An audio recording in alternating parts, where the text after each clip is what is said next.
Kelly was the one that had Josh arrested the day that he had attempted suicide. He struggled with addiction for a long time. He ended up taking her vehicle and some money and took off, and she had filed charges. While he was in booking, he called Kelly multiple times to bail him out. He said not to put him in jail or he would kill himself, and she said, do what you have to do. Kelly says she can't think of anything crueler than starving her son to death. And last month, by threatening legal action, she was able to stop Megan from allowing Josh to die, but fears she won't be able to stop her the next time. My daughter-in-law, Megan, is trying to end my son's life. It does seem like she has some urgency for him to die. She's been lying to me about his decline. He is not declining. Megan is trying to remove his feeding tube. I don't agree because it essentially is starving him to death. Josh is very healthy.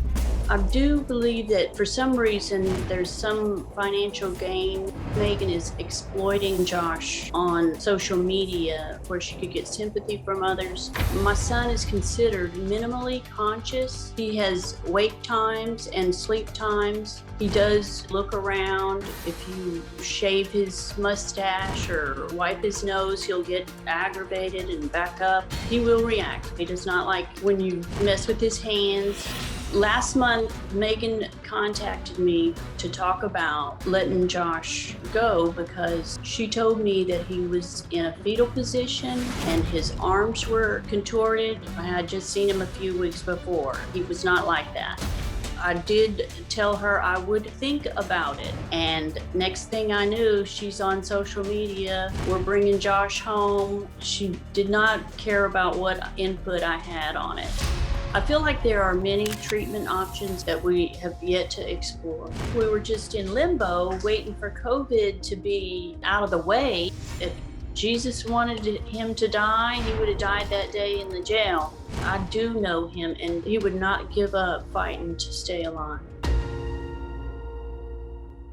Well, joining us virtually is Kelly. I say to both of you that I'm very sorry that you're having to deal with this and seeing Josh in this condition. Now, you two have not spoken to each other since, Megan, you tried to take Josh off the feeding tube. Is there a reason that you two aren't communicating and talking about this? And Megan, Kelly's saying you're just doing this you just want to bring him home so you have new material for your followers. What do you say to her about that? What do you say to Kelly about that? I have shared Josh since day one, and I've been the only one to share Josh since day one. I've shared him, I've spread awareness for suicide, also the anoxic brain injury side, and how important it is to have a living will because Josh did not have one. So we wouldn't be, in disagreement right now had Josh had one. It's not about followers. It's just about the entire story. I've just shared this entire journey with them because it is Josh and I's journey. I have documented everything throughout the way. I have been there throughout the last 2 years. I don't think Kelly can say that I have not been. I've done a lot behind closed doors that no one on social media or anywhere would know. My husband, they said he's in a vegetative state. You tried to take Josh off the feeding tube.